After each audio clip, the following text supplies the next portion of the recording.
تایبەت پێ بینەرەوە شەویستەکە بەرنامە وێمانەی بینەرەوە شەویستەکە ئیدی منە زەریفە و ئید دارستانە زەریفە پێشکەش و شمەی عزیزی ئارۆ قرارە بلمێ دیار و کاک دکتور محمودی مبارەک شاهی دکتۆرە جغرافیای سیاسی و ژئۆپۆلیتیکی کە بە باوەڕێوە کوردستانی خەریکە هەرمانێ کەرۆ و یاگە دەستش دیارە ئارۆ حتمما چنی مابی دێ بە دیارەوەی کەسایەتی بەڕێزایە کەرمێ و بەڕاستی قسەی فریشەنێ پێواتەی دەیەقە بە دەیەقە ئێمە ناز دێجیا سپاس تاکەر و فەرماودێ با بلمێ پەلاو کاک دکتۆری.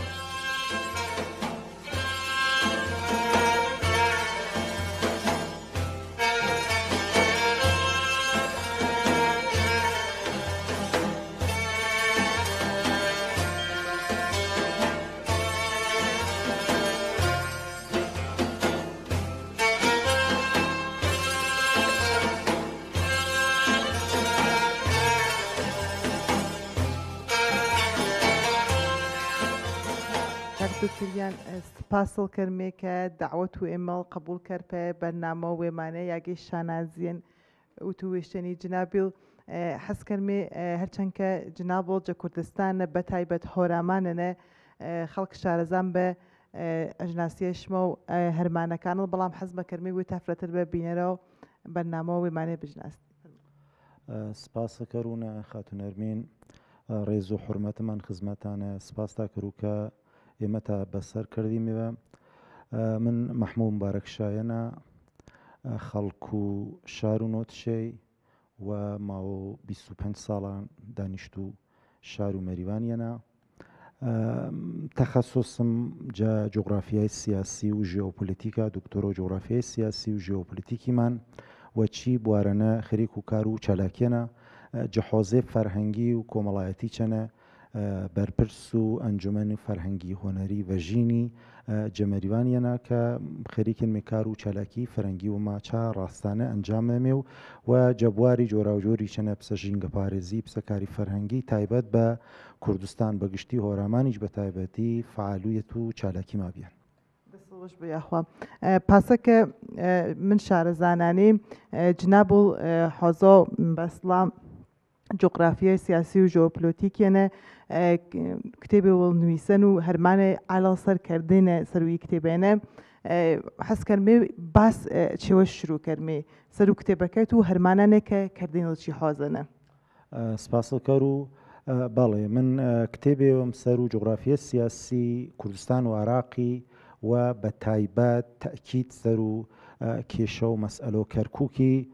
جە ساڵ و 92 هەتاویەنە بە چابیاونان ئیکارەکاریوی پەژوێشی بیان و پێیەکەم جاریش بێن کە بە شێوازیوی زانستیانە جەحۆزە جۆرافیە سیاسی و ژئۆپۆلیتیکی بەش و کوردستان و عێراقی یا باشوور و کوردستانیەنە و بە تایبەتتر کەرکووکی بە شێوازیوی زانستی و بێلایەنان ئامان مێکاریوی زانستی و دانشگاییمە ئەنجامدان و بە وەشحاڵیەوە پسە کتێبیش ئامانبەر هەرچەند کە کتێبەکە بە زمانی فارسین و تایسە نە بە هۆرامی یا بە سۆرانی هۆر نەگەڵیانەوە و هەرچەند بڕیار پاسە بێ کە چاپخانە و مۆکریانی جەهۆلێرەنە بە شێوازی سۆرانی دریۆبەر بەڵام بەهۆ گرفتیوی کە قێرانێ دارایی پسەوەشەماچە ئاماوەرەوە ئیکارە ئەنجام نەدریا کتێبەکە هەر پاسەکە جەنابی چەڵاماژۆپنەدا فرەتەر تەئکیدا سەر و ژئۆپۆلیتیک و کوردستانی جغرافیای سیاسی و ژئۆپۆلیتیک دوێدانە شاخێنی جە هەنترینی یعنی ژئۆپۆلیتیک بەشێوە جە جغرافیای سیاسی کە باز جە ئەسەرگوزاری عامیل و هۆکارا کەرۆکە جغرافیا یا فەزا تەسیر سەر و سیاست یێرە منیۆ تەسیر سەر و پەیوەندیێرە منیۆ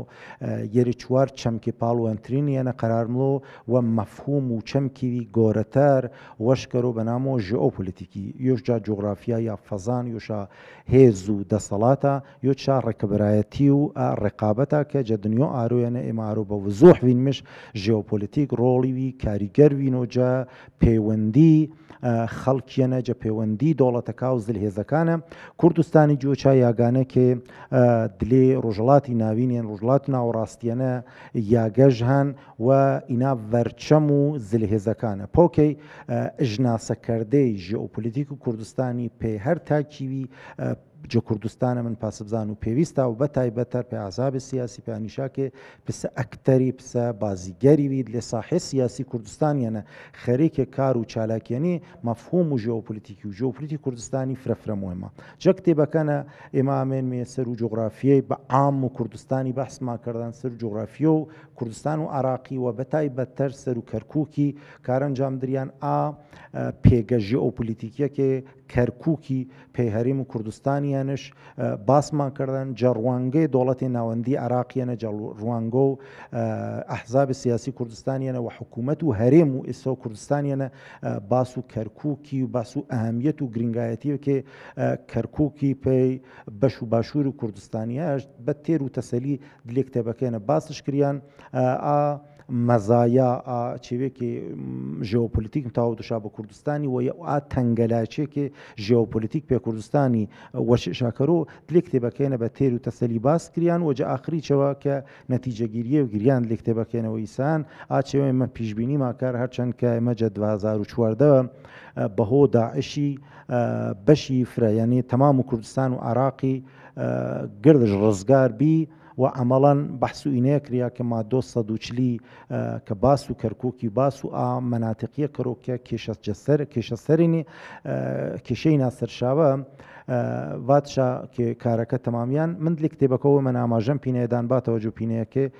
مەسئلۆ کەرکووکی مەسئلەوە ئەساسی و بنەڕەتیەنە جە پەیوەندی بین و هەرێم و کوردستانی و دۆڵەتی ناوەندیانە ئەگەر چێوەکە جە چوارچێوی یاسایی و قانونیانن لە لۆوەرەوە مەسئلۆ کەرکووکی دیسان هەرپسە کێشیوی منەوە و دیچ مادمەوە 2010 ئامەسەلێ بوجود ئەمە دەستەوەش بۆ یاخوا بەڕاستی باس سەر و کتێبەکە و جنابل فرەن و جایاگە زانستیەکانەوە ئاکسێکە دەست بە قەڵەمێنێ و ئەهل و متالعینێ باسی وەفرە سەر و کتێبەکە و جنابی تەنە کریان دەستەوەش بۆ ئێمەجە لایەن و بەرنامەوەیمانە دەستوەش بێ جنابی وتەرمێت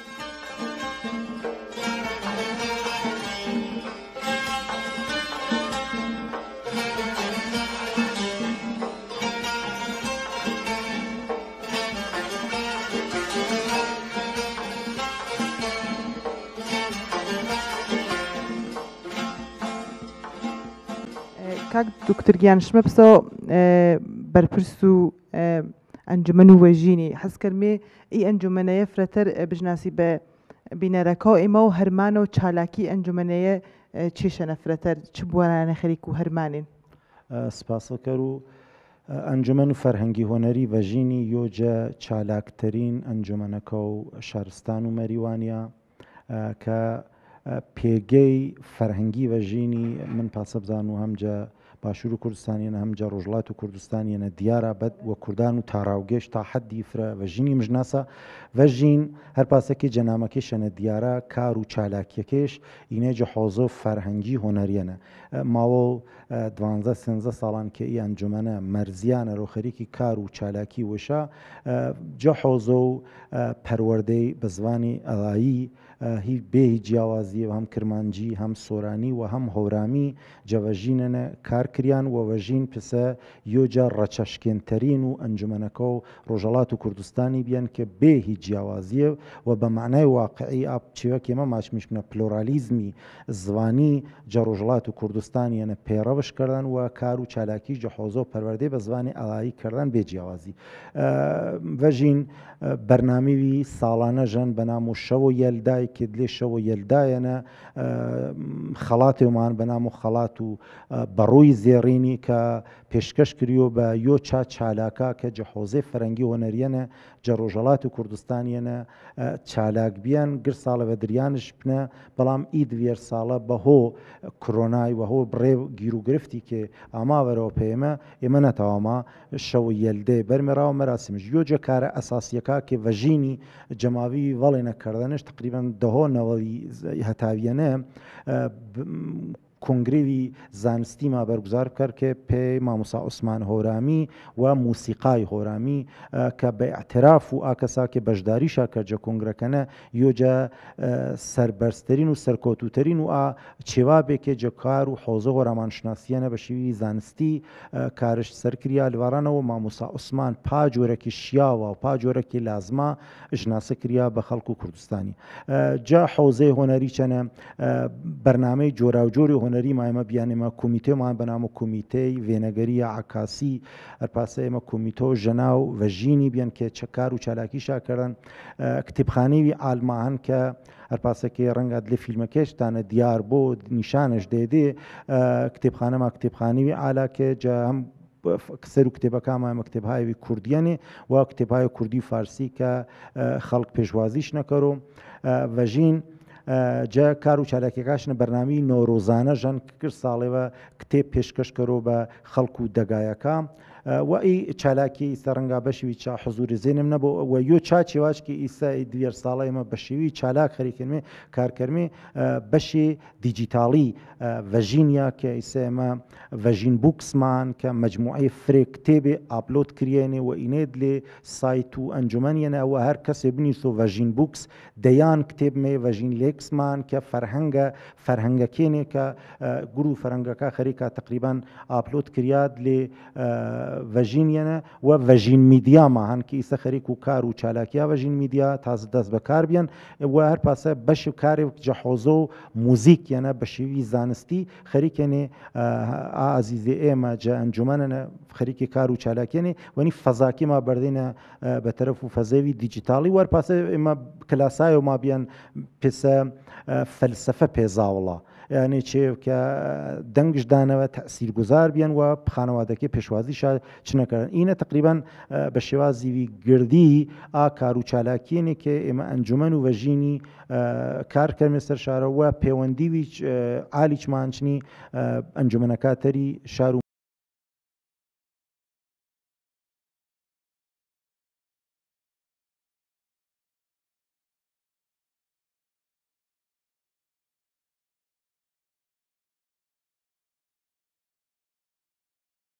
بەحسەکاننەوە مەحافلێنەکە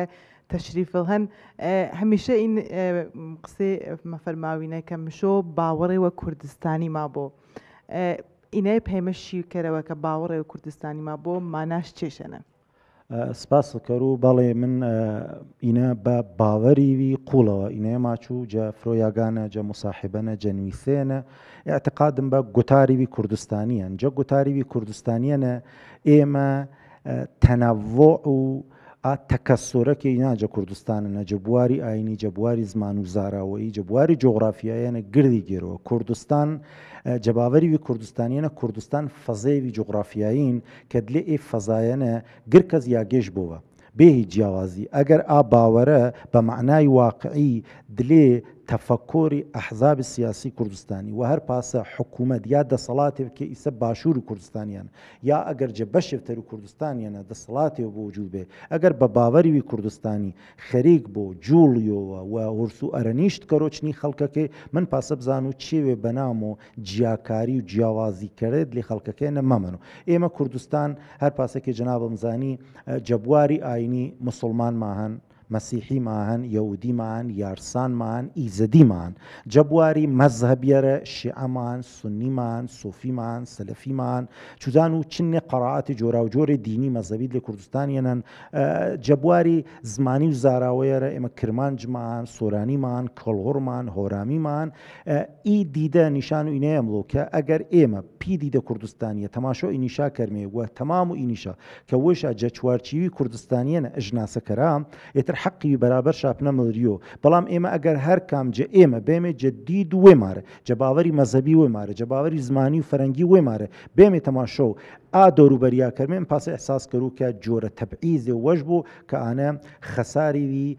جدیژەن پێ کوردستانی و مشۆ ئێمە سەر شەرە بلمێ و نازمێ ئا دید و دیدگا بلۆڤەرە و ئا قەڕاعاتە کوردستانی و ئا گفتمانە کوردستانیە شکل گیرو کاک دوکتر بەمێ سەر و سازە هۆرامانی ئی سازە هۆرامانیەن چێشەن و چکۆوە نشئەت مەگیرۆ و بچی سەر شەرەفرە جنابمان و ڕەمەڵێنە سپاسەکەر و من هەر پاسەکێ پرسیارەڤاڵینەکۆ جەنابیتانە باسی گفتمان یا گوتاری کوردستانی عرضم کردی گوتاری کوردستانی گردی ماگێڵەوە کوردستان بە عام گری ماگەڵۆ ئێمە جە هۆرامانی چەنە تقریبان تێکڵاوی زاراوەیی تێکڵاوی ئاینی دیسان شکل گێرۆ و من ئینانە چا قەنەعەتەنە ئێمە ئەگەر بە دیدیوی هۆرامانی تەماشۆ هۆرامانی کەرمێ ئا اختلافە ئاچێوێکی ئیسە یەواش خەریکە پەرش بنەمڵریۆ بەداخەوە ئیسە ناخواستە یا ناخواستە کەسانی مەیاوەرەوە ئیچێوا پەرەمڵا ڕەنگە تەعەسوباتی وی ناوچەی شکل گێرۆ ئینە خەساری وی جددی و ئەساسین پێی هەورامانی بەخاتروانێ ئێمە وەختێماچمی هەورامان هەر جەڕوان سەر تا مەریوان تا هەڵەبجە تا کامیاران و نزیک بەستنە ئی خەڵکە وێش چوارچیوی هەورامانیەنە ئشناسەکەرو نە هەورامی بەڵام ئێمە ئەگەر هەر تەکیدما بێمە سەر و کەلێم و هەورامی بۆ زوانی هەورامی بۆ ئێمە فرۆ ئاخەڵکیە ڕەنگا بەشی فرە چا جغرافیایە ئێمە کەم کەرمێ ڤەزنمێشەرە کەمتەر بووە و حتا جەباری جەماوەری و حەشیمەتی چەرە ڕەنگا ئێمە چاگەنە بیمێ بە ئەقەلیەتێ چون ئاگیاگێکی ئێمە واچمێش بە سرف جغرافیاکە مەچ بۆ تەنیا بە زوانە هەورامیەکە ئینەیە تقریبان شاد واچ و چنێت دەگێ ئینێ پاڵوەنترینێنە وەسڵێنێ تەنیا نیشاگیرەوە ما بەقیاکامە گەرۆمە ئیسە شارە پسەپاوەی پسە شاریوی گۆرۆ و هەورامانی ئەگەر تەماشەشکەرمێ تامیاچون گۆرەترین شار و هەورامانی چا ئێمە شار و پاوەی شاریوی تێکەڵا ئێمە ئیلۆ پاوەی جافی قسێکەرۆ ئۆلۆ پاوەی جافی قسێکەرۆ جە هۆرامانە ئێمە هۆرامیمان سۆرانیمان مەکریۆ تۆ لێ هۆرامانیەنە بە هۆرامیەکێ واچی هۆرامانی و هۆرامی بەڵام ئەو دانەکێت تۆ بە جۆرفتەر ئژناسەکەری ئینە جەنەزەری عەقڵی جەنەزەری حتا قازانجیوی فەرهەنگی پێ ئایندۆ ئێمەش من پاسە بزان و هەر کەس بێ بەعەمد ئی مەسئلۆ هۆرامی هەر هۆرامی کەلێمە هۆرامیەکێ بەکار برم پاسە بزان و خەسارە بەڵام جەسازیوی هۆرامانیان پاسە بزان و هەم خەڵکی فرەتەر ئێمە مێپاڵ و ئێمە و هەم ئینێچەکێ زوان و فەرهەنگ و ئێمەم لۆڕانە کارش نەکرو ئێمە کابرا سۆرانی زوانە بەڵام سیا و چەمانە چڕە کابرا سۆرانی زوانە بەڵام شعری هۆرامی ماچۆ کابرا وش بە هۆرامانی ئژناسە کرد و جلوبەرگش کامڵان جلوبەرگیوی هۆرامیانن و جە تەمام و بۆنەکانە بەشداری کرد و بەڵام ئێمە ئەگەر هەر بێمێ ناخواستێج ئێمە ئی کەلیمە تکرارەکەرمێ من پاسە ئەحساس کرد و جۆرە فەزەیە بۆ جوڵمێکێ جۆرە جیایە شکل گێرۆ وانە بە پێهۆرامانی خەسارژ بزانم ڕۆی نێرە کە جەفرۆیاکانە من چەمکێ بەکار بەرو کە ئاواتەوازناکێ گنۆ یاگێ ئێمە ئەگەر بە سازەی هۆرامانی کارکردن پاس بزان و هەم تاو ئاخڵکەی ناد لێمانە فرەتە نزیک ماگنەوە و هەم فەرهەنگ و دابوونەریت و زمان و هۆرامانیش و هۆرامیش پارێزی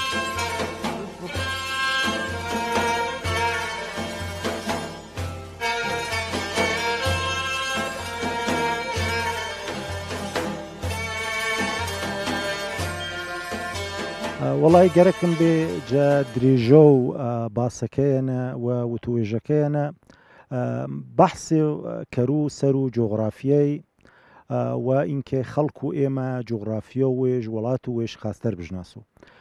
ئێمە جە پێناسەکردەی جۆغرافیایەنە ئێمە ماچمی جۆغرافیا زانستیوا کە فەزاکە مژناسۆ و فەزا وەشکەرۆ یعنی ئینە هەم جەبوارێ کاربوردیشەنە هەم جەبوارێ تئۆریشەنە چێوا کێ سەرشەرم لە جغرافیدانەکێ و تەعامل و ئینسانی و سرۆشتی یۆ چێوانەکێ سەرشەرە باس کریۆ و پسەنە شابیت و مطالعاتی جغرافیایی خەڵک و ئێمە پسە خەڵک و کوردستانی پسە خەڵک و هۆرامانی مشو جغرافیە وش بژناسۆ وڵات و وش بژناسۆ ئەگەر وڵات و بژناسی تا ڕادی فرە ئینسان باوەڕ بە وێش کرۆ ئێمە وەشبەختانە ئینەمێ جغرافیایەوەنە بەنام و جغرافیە کوردستانی کە هۆر کۆتەنجا ڕۆژەڵاتی ناوینەنە هەر چوار بەشەکە کە ئیسە سنووری پاسچەکردن کە جغرافیە کوردستانی بۆ بە چوار بەشێ و هەر بەشێوش گنۆجە وڵاتێوەنە ئی جغرافیای واکە جە ئی منتەقەنەکی ئیسە ئەژناسە کریان بە ڕۆژەڵاتی ناوەڕاستیا ڕۆژەڵاتی ناوین تەنیا یاگێوەن کە ئێمە بیابانمانە جە منتەقەیوەنە کە مەشهورە بە ئاورۆ ئاوێ یعنی جا ئەژناسەکردەی خاوەرمیانەی جا ئەژناسەکردەی ڕۆژەڵاتی ناوینیانە ئی منتەقە ئەژناسە کریان بە تەژنۆ ئاوێ ئێمە ئینەمێ وڵاتێوەنە بە وەشیەوە فرەترین ڕێژۆوارانی ماهان بە وەشیەوە بیابانمان یا دار و دارستانی فرەماهان خاکیوی پڕپید و بەرەکەتمان دەشتی ئالێماهەنێ کۆساری ئالماهەن کە منبع و ئاوێن و ئینێ گردێ پسەنێ امتیازی پسنی دەستکۆتیوی پسنی چیوی ئەساسی پۆتانسیلی ئەساسی کێ ئەگەر ملەتیوی بە ئاواز ملەتێک کە باوەرش بە وێش کردەبۆ و سەدح و ئاگایی وێش بەردە بۆش سەر و جغرافیە وێش خاص بژناسۆ من پاسە بزان و ئینە سروەتیوی گۆرن ئینە دەستکۆتیوی گۆرن دۆڵەمەندی فرەند کە خەڵکو ئێمە مشیۆ پنەش بژناسیۆ کوردستان یۆجە گەورەترین سەرچاوە ئاو و منتەقەیە فرۆ ڕوخانەکە و منتەقەیجە کوردستانەوە سەرچەمەگیرە کوردستان جە بوار و هیدروپۆلیتیکێرە یعنی بەهۆ ئانەیە کە وڵاتی سەردەستە بۆ سەردەستەکەش گەڵۆ ئێسم بەش و کوردستان و تورکیای ڕۆخانە و دجلە و فراتی چاوە سەرچەمە وەرگێر و بەش و ڕۆژڵات و کوردستانی کە بەشێوی فرەجە ڕوخانەکە کەملا پێ هەروی دەریۆ هەم کەنداوی و هەم دەریۆ خەزەری و ئینیشا کوردستانەنە سەرچەمە گێرا و ئینە نیشانە بۆ کە کوردستان منتەقێ وڵاتیوی دۆڵەمەندا جەبوار و ئاوێرە جەبوار و خاکی چەرە هەر پاسە بەپۆ ئادادا و ئاماراکەینێ اختیارمانە یۆ چا یاگانەکێ خاکی پڕپیت و بەرەکەتژن جەبوار و ئێنەرژی وەزێرە کوردستان یۆجە ئایاگانە کە تەنیا کوردستان و عراقەکەش بە کەرکووکەوە نزیک بە 5% نۆتوگاز و جەهانی منبع و ئێنەرژی فۆسیلی جیهانی ئیناجە کوردستانەنە ئێتر با کوردستان و باکووری کوردستان و سووریای کوردستان و ئێرانیش منەوە ئینێ پۆتانسیلهایوی ژئۆپۆلیتیکیانێکێ جە کوردستانەنە هەنێمە ئێمە پاڵی چەنە خەساریمان خەسارەکانەنە کە ئێمە بەداخەوە هێشتا بەحسی نەتەوەی جە کوردستانەنە پا جۆرەکێ مشیۆ بۆ شکلژ نەگرتن هێشتا ئێمە مەسایلی عەشایری مەسایلی ناوچەگەرایی زاڵە بە مل مەسائلی نەتەوەی و تا زەمانێ ئینەت لێ کوردستانیە نەبوو بەقەت و یەقین ئێمە مەتاومێ پۆتانسیلا کە سرۆشت و تەبیعەت و کوردستانی نیانش اختیار و ئێمە بتامی بە ڕێکوپێکی ئێستفادە کردن هەر کوردستان ئەگەر کوردستانی گەورە من ماچوو کوردستان تەنیا یاگێ پسە کوردستان و عراقی پسە کوردستان و باشووری وێژ بە ئەندازۆ وڵاتیوی دۆڵەمەندی ئوروپایی ئیمکاناتژن بەڵام ئاڕوانینە عەشایری و ناوچەگەرایە تا ئێستا نەتاوانش ئیقتداریوی ئالپێ دۆڵەتی هەرێمی کوردستانی وەشکەرۆ ئینە ئاجلایە نەبێ کە من حەسکەین سەر شەرە بلو ئێمە مشو باوەڕما بە جۆرە پلۆرالیزمی فەرەنگی جە کوردستانە نەبوو بە خاترانەیەکی کوردستان خەڵکەکەش پاڵوەنترینیەنە نزیک بزمێوە ئەگەر ئی پلۆرالیزمە تەسەری پێداکەرۆ بە ئەحزاب سیاسیش یعنی ئیجازۆ ئینێدریۆ فەزەیە بۆ وجود بێت کە ئەحزاب بە فکر و باوەری جۆرا و جۆر جە کوردستانەنە کار کەرا فعالیت کەرا و خەڵک مەبنا بوو یعنی ئەگەر ئێمە خەڵکەکەمە مەبنا بوو پێی حکمڕانی من پاسە بزان و بەستەروی دموکراتیک جە کوردستانەنە هەن کە ئی کار و ئی شەرایط و فەزا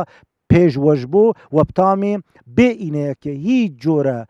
تونوتیژیە وەش بوو حتا دەسەڵاتی جێگۆڕکێش پنەکریوم من ئەگەر گەرەکم بۆ جە بەشی ژینگە پارێزیەنە بەتایبەت پێی هەورامانی و کوردستانی باسکەر و ئێمە بە وەشیەوە ئینێمێجێ یاگەوەنە قەرارماگرتن کە دار و دارستان و منابعیوی بیۆلۆژیکی ئەساسی ئینا اختیارمانە کە ئەگەر بە شێوازی ڕێکوپێک بە باوەڕ و هەناسیوی نیشتمانی چنی ئی ژینگەیە چنی ئی فەزاوەشێ تەعامل کەرمێ من پاسە بزان و یۆجە ئایاگانەکێ کوردستان یۆ چایەکانەکێ مشۆ تابلۆش نەوەش کردیو بە ئاعتراف و ئانیشاکە حتا جێ یاگەوەشەکۆ ئێرانیەوە مەیە جایمە بەداخەوە چون ئیسە ئیڕۆ ئی مصاحبەیە پێی خەڵک و فرەتەر باشوور و کوردستانیا ئێمە جار و بار ویمێ فرەتەر و خەڵکی جەباشوور و کوردستانیەنە ئیسە ئینە کۆتەن سەرشاکە ئێمە پێگەشتیاریەکەما ڕووەکەرا و شمال و ئێرانی جەسوورەتێوەنە کێمە ئیسە هۆرامانمان جەسوورەتێوەنە کێمە شارەکە ڕۆژڵات و کوردستانی جەبواری ژینگەی جەبواری فەزای جغرافیایی ئێنە پۆتانسیلی ئالشان ئێنە ڤەرچەمی ئالی سروشتیشان کە پتاوە پسە گەشتیاری ڕۆکەرا و ڕۆژڵات و کوردستانی ئێمە پسە کوردی مشو ئەوڵ یاگەکە وێما بەسەر کەرمێوە جەحۆزەی ژینگە پارێزیەنە ئێمە بەداخەوە چەند ساڵێن خەریکێنمێ چنی تەوژمیوی نالەباری نانیشتمانی ڕوبەڕوونمێ ئاویچ وێرانکردەی دار و دارستانیا جە منتەقەکەمانە خەریکا دار و دارستان جە ناوچەنە ملێم لۆ بێننە ئەگەر دار و دارستان بلۆ بێننە خاک و ئێمەم لۆ بێننە خاک کە بلۆ بێننە مخاترات یا ئامەترسیە تەبیعیە پسە لافاوی هۆرزا خاک ماملۆ ئاوی چێرزەمینی ماملۆ بێننە پیسی هەوەی بۆ وجودمێ هەر ئارۆکی سێ ماوینمێ ئی تەپوتۆزێکە ڕوەکەڕونە ئەو منتەقەکە هۆر گێڵەوە پەینەیەکێ ئێمە تەعاملی درۆست ماچنی سروشتی نەبیان ئامێنمی بەندا و ماوەشکەن وەرپەنگی ماوەشیکەینی پێ ئاوەکە ڕێڕەوی سروشتی ئاوەکامە خرابنان و ئینە بیان باعث وانەیەکی تۆ وینی ئیسە جەفرۆ یاگەکانەنە تەبیعەت بەراورد و ئێمەنە قەرارژگرتن و تەپوتۆزمە ئاراستەکەرۆ ژینگە پارێزی مەشیۆ کردیۆ بسورەت و فەرهەنگیوی بۆ بە فەرهەنگیوی نیشتمایی لێ تاک و خەڵکێنە هەر کەس ژینگە و کوردستانی پسە یانە وێش بزانۆ پسە هۆش و یانەکە وێش بزانۆ پسە مەڵکەکە و باخەکە وێش بزانۆ پارێزن و دار و درەخت پارێزن و چونکە هەر درەختێ دنیە جەخاکی هۆرگێرۆ و هەر سانتیمتر جەخاکیچ نزیک بە 100 تا 1000 ساڵێ درێژ کاتژگەرەکە وەختژگەرەکە تا ئێمە بتامێ سانتیمتر و خاک دیسانە وەش کردیۆ کە بە وەشیۆ ئێمە جە کوردستانە ئی گرد و مەنابع بیۆلۆژیکیە ئینا اختیارمانە بەڵام بەخاترۆ نەزانکاری بەخاترۆ نابەرپرسیاری هەم دەسەڵاتی و هەم نابەرپرسیاری خەڵکی ئارۆ ئێمە وینمێت تەوژم و وێرانکردەی دارستانەکە بەتایبەت جە ڕۆژهەڵات و کوردستانیانە و بەتایبەت جەزاگرۆزەنە خەریکە دەستش نەکردن فرۆ و دارستانەکە ئێمە بەپۆ ئادادا بەپۆ ئاماراکێ ئەنجومەنهای زیست محیتی پسە ئەنجومەن و سۆز و چیەی جەمەریوانەنە ئینێ وەردەستشەنە ئێمە ساڵانە چەندێ هێکتار و دونم جەنگەڵ و دارستانەکە و منتەقەکێمە بۆ بە تقریبەن کین و غەرەز و ئاکەسانە کێمەیە دار و دارستان و ئێمە تێکمڵا یا سۆچناش و ملۆ بێننە ئەگەر هەر داری و دارستانی بلۆ بێننە خەسارەکەش ئێمە ساڵەهای تەرە نەوینمێش کە چێژ مارۆ بەملو وڵاتەکەی مارە ئاوەشیە و ئا زەریفیەکی نێ وڵاتەکۆ ئێمەنە بەرۆژ بێننە ئێمە ئیسە ئارۆ ئینێمی شارێوەنە پسە مەریوانی کە کولێکسیۆنێ واجە هەم جەنگەڵ و دارستانی هەم ئاوێ هەم کۆسانی هەم فەرهەنگی جۆرا و جۆر کینا پاڵوەنتینەگەر ئێمە بە هەناسیوی ژینگە پارێزی کار سەرشەرەکەمێ بە قەت و یەقین ئینە وش بەهشتی واکە دلێ منتەقەکەنە درۆشیەوە ئاواتەوازنە کێ تەمام و خەڵکی تەمام و تاک و خەڵکی ئانەکێ وێژ بە خەڵکی نیشتمانی مزانۆ بە نسبەت و ئاوخاک وڵاتی وێژ وەرپرسیار بزانۆ دەسەڵات چه دەسەڵاتی ناوەندی جە ئێرانەنە وچە دەسەڵاتەکەی سێ بەنام و دەسەڵاتی ناوچەی و هەر پاسە دەسەڵات وەرێم و کوردستانی پێبەش و باشوور و کوردستانی بە هەناسیوی نیشتمانی بە یاسامەندی بەراڤەر و ئاکەسانەوە مدراکێ خەریکینێ ژینگە تێکمڵا خەریکینێ ژینگە کوردستانی بەرێبەرا بێننە و ئێمە بەخاتر و ژینگە پارێزی هەر پاسە که گرد ما بزانمه تا ایسا چنی کسی عزیز ما جدست ما دینه که هرچی شارو مریوانی نمی یه نفره 4 نفره جنگ پارزا ما که سر و گردی شاکاک شریفی باجور به گیانوشا تقدیم کردن گیانوشا پیشکشا کردن به پارزنی نیشتمانه که ما پارزنی دارستانه که ما وار پاسه 2 سال چولی جنگو پاویانه چنی نفره هر پاسه جنگ پارزی چاگنه کاغ مختاری خندانی و عزیز تری گیانی عزیز وشا فدو جنگ پارزی شاکه اینه ارکیوی نیشتمانیا که گنوسر روشان و گردی ما به هناسیوی برزو وراور به کاولکاری مدرمه و اینه به شانازی بزنمه که بیمه تذکر دمه بیمه رانمایی کرمه آموزگاری کرمه بە شێوازی مەدەنیانە و ئەگەر حتا جاروباریش لازم بۆ ئێمە بە جۆرێتر چنی ئاکە زاناکی خەریکینە ژینگە وڵاتی ما تێگمە ئێمە ڕوبەڕوو بێمەوە ئەواتەوازەنە گردێمە ژینگە پارێزی بێمێ گردێمە کوردستانما وەشگەرەک بوو و ئا پلۆرالیزمە ئا تێکڵاویەکی جە کوردستانە نەهەن پارێزنمێش ڕێز بنیەمێ پێی هەنترینی ڕێز بنیەمێ پە وردە فەرهەنگ و هەنترینی کوردستان جە چنێ وردە فەرهەنگها وەش بیان و گردێشاوە جە پاڵ وەنترینێنە تێکەڵێ بە فەرهەنگیوی گۆرە و فەرهەنگیوی کوردی کاواتەوازەنا گردێمە بەهناسیوی نیشتمانی ئی تێکڵاویە و ئی تەنەڤوعیە پارێزنمێ و کوردستانی و هەر پاسە هۆرامانی کەرمێ پسە باخچێوی کە جە گوڵێ جۆرا و جۆرا وەشبیان و ئی گوڵێ پاڵوەنترینەنە بۆی بە فرە وەشە و بە عەتریوی فرەتەر ئاسمان وڵاتەکەیما پۆژنا و پەڕشکەراجە هەناسیوی ئەتراگیری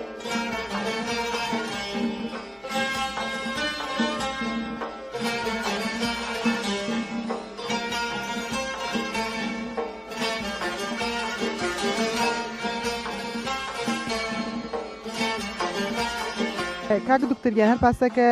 جناب بڵمزانی و وینەرەکەیما شارەزەینێ هۆرامان توماری جیهانی کریان گەرەکمانە بزانمێ ئێمە ئەرکو ئێمە پسە خەڵکی و هەر پاسە ئەرکو دەسەڵاتی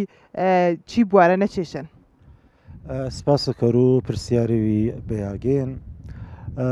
هەر پاسەکێ گردی مامزانمێ ساڵ و پاری هۆرامان جەلایەن و یۆنسکۆیەوە تۆماری جیهانی کریان وینە من بە باوەڕ و من شانازیوی گۆران کە خوڵقیان پێ سەراسەر و خەڵکو کوردستانی و بەتایبەت خەڵکو هۆرامانی خەڵکو ئێمە مشیۆ بە ئەرکیوی نیشتمانیش بزان و پارێزنەی فەرهەنگ وش پارێزنەی ژینگە هۆرامانی پارێزنەی شێواز و یانەسازی یا معماری هۆرامانی و ئا دابوونەریتەکێ پێسە منزەریوی فەرهەنگی ڤەرچەم گیریان جەلایەن و یۆنسکۆیەوە ئانە پارێزیۆ چون بەقەت ئەو یەقین یۆنسکۆ قەراردادیوی هەمیشەیش نیاگەوێ نییە ئەگەر بێ و بڕیار پی نەدریۆکە ئێمە منزەری فەرەنگی هۆرامانی تۆمار کریا بوو بەڵام دمۆ ماویوی ئێمە ئا چیوەکێ جەلایەن و یۆنسکۆیەوە تۆمار کریان و ئا منزەرە فەرەنگە بلو چیر و تەوەژمیوی بێگانەیە یا بە شێوازێ چێوەکە تێکەڵ کریۆ بە فەرهەنگیوی باڵادەستی و ئا تایبەت مندیە جە هۆرامانە نەپارێزیە قەت ئەو یەقین دیسانەوە یۆنسکۆ مەی چیویە تەجدید کەرەوە ڕەنگا دیسان چەمی وژبارەوە پۆرە و ئینە خەسارە پێ هۆرامانی خەڵکو هۆرامانی مشو ئەرکی نیشتمانیش بزان و جە ئەرکی نیشتمانیەنە چەنی تۆ یانەوە پارێزنی مشو پاس ئاوخاک وڵ پارێزنی مشو تۆ دۆروبەر وڵ پارێزنی مشو ژینگەڵ پارێزنی ئەگەر ئی کارە بلۆڕاوە من پاسە بزان و خەڵکو هۆرامانی ئەرکیوی ئەساسی وێژ ئەنجامشدان پێی لایەن و دەسەڵاتیش من پاسە بزان و دەسەڵات هەم دەسەڵاتی ناوەندی پسە دۆڵەتی ناوەندی ئێرانی و ئا دەسەڵاتە خۆجەیە کە ئیسە ئێمە ماشمێشنە پارێزگا و ماشمێش قەزا و شارستان و ئینیشام وەزیفەشانە بە شێوازیوی جددی ئەساسی ئیجازۆ ئینەیە نەدریۆ کە جەهۆرامانەنە ئا منزەرە فەرهەنگیە تێک دریۆ یۆ چاچێواکە من پاسە بزان و فرەفر ئەساسین و دەسەڵات تاوە ڕۆڵی کاریگەرش بۆ یۆش ژینگە پارێزی هۆرامانە یۆش مەسن شێواز و معماری یانەسازی هۆرامانیا کە بەداخەوە ئارۆ تێکەڵ بێن بە کەرەستێ مۆدێرنی و ئاچێوەکێ زمانی بێن بەنام و وشکەکەڵکی و بەنام و تایبەتمەندی یانەسازی جۆرامانە ئارۆ لەوان چیر و تەوژم و کەرەستێ مۆدێرنیە و خەریکە هینە لامشۆ و کەسانی ویج ئێمەی سجۆرانە هۆرامانە نەڤینێوینمێ بە پۆوانەیەکی سەمەنزەری فەرەنگی هۆرامانی سەبتکریان گەشتیاری فرە ڕووە هۆرامانی کەرۆ کەسانیوی هەلپەرەستنێ مەیا ڤەرچەمە فەرهەنگیەکێ ڤەرچەمە تەبیعیەکێ مەیا یانەکەراوە هۆتێل کەراوە یاگەکە ڤەرچەم گیری یاگە گەشتیارە خەریکا تاپۆ کەرۆ پێوش و یا ژینگە و جەنگەڵ و دارستان و ئامنتەقەیە شێونێشن و پێی اقتصادیەکەەوەش ئینە بە نەزەر من دۆڵەت چگەنە دەسەڵات نەقشی ئەساسیژەن ڕەنگە خەڵک وێش بدۆ تەنیا پسە ئامۆژگاری پسنە داواکاریوی مەدەنیانەیە ئینێ پێشکەشکەرۆ بەڵام دەسەڵات مەجاریوی قانونی ژەن دەسەڵات ژەن تاو ڤەرگیری کەرۆ و ئەچگەنە من پاسبزان و دەسەڵاتی فرەفرە قورس مازرە ئەرکی فرەفرە قورس گنۆسەر و دەسەڵاتی بەتایبەت ئاکەسانێکێ ئیسە بەنام و بەرپرسیوی محلی ئینەی منتەقەکەنە خەریکەنێ کار کرا وشە خەڵکو و منتەقێنی خەڵکو و مەحاڵەکەێنێ ئانە ئەرکیوی قورزگنۆ سەروشانی شاکە ئاچێوە کە پسە منزەری فەرەنگی هۆرامانی جەلایەن و یۆنسکۆیە تۆمارکریان پارێزنەش پرسیارەکە چگەنە ئاماوەرە پێم ئینە نەکە پچی هۆرامان و ئۆدیمی مەسەڵ بەتایبەت تەوێڵێ و ئیجۆرە یاگێ سەبتی توماری جەهانی نەکریێنێ چیش بێن باعث کە تومار نەکریان وڵی تۆماری جانی هۆرامانی تەنیا بەش و هۆرامان و ڕۆژەڵاتیش گرتنەوە ئاویش بە تایبەت چەندانە دەگەی خاصی هەنێ کە پسە هەدەفی پسە هەدەفە ئەسڵیە ڤەرچەمگیریێن و ما بەقیچش تقریبان لەوان لێ حەسار و چیویەکی سەماچمشت قسمەتیش عرسن و قسمەتیش ئافەزە کولیەنە تۆمار کریان ئیسە تامیاچم بە گردی هۆرامان و بەش و ڕۆژڵات و کوردستانی تۆماری جانی کریان بەش و بە هۆرامان و باشوور و کوردستانی مشیۆ دەوڵەتی ناوەندی دەوڵەتمەندی عراقی وارپاسە دەوڵەتی منتەقەیی هەرێم و کوردستانی ئی داواکاریە بەرزکەرەوە پێ یۆنسکۆی هەرچەند ڕەنگە بەهوانەیە کە پێوار و مەساحەت و هۆرامان و ژڵاتی فرەفرە بۆ جەنگ و ئاژاولێکی جە زەمان و سەدام یەنەوە زەمان و گروپە تۆندڕەوا کە ئامێ هۆرامان شاگیرتەرەوە دەگەی کە جە بەحس و ئەنفالی و چودان و تعریبی و ئی جۆرە چێوانە مەسەڵەن ئاما منتەقە تا ڕادی فرە یا مەسەلێکی بەحسی سنووری بێ بەتابەت بەحس و تعریبی کەیستا هۆرامانە بەڵام بەحسەکی باس و ئەمنیەتی سنووری بێ دەگەی هۆرامانیە چۆڵێکریە تایبەتمەندیە فەرەنگی هۆرامانێ تۆزێ کەس بێن بەڵام ئیسە هەر بە وەشحاڵیەوە ئێمە هۆرامان و ئۆڵی میچی تایبەتمەندیشە پارێزنان بەڵام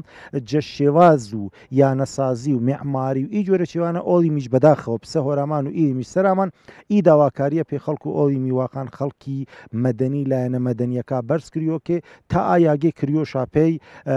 بەهۆی نەیەکی چون دەسەڵاتیوی کوردیا دەسەڵاتیوی هین و وێشانە تەلاشە کریۆکە شێوازە جە معماری جە هۆرامانە دیسان زی نەکریەوە پارێزیۆ ئەگەر بەشێوژ مەیشتان منەن ئانە پارێزیۆ و بەشەکێتەریش تا ڕادی هەڵدریۆ کە دیسانەوە باسازی کریەوە تەجدید کریەوە ئێمە هۆرامان و ئۆڵی میا تایبەتمەندیە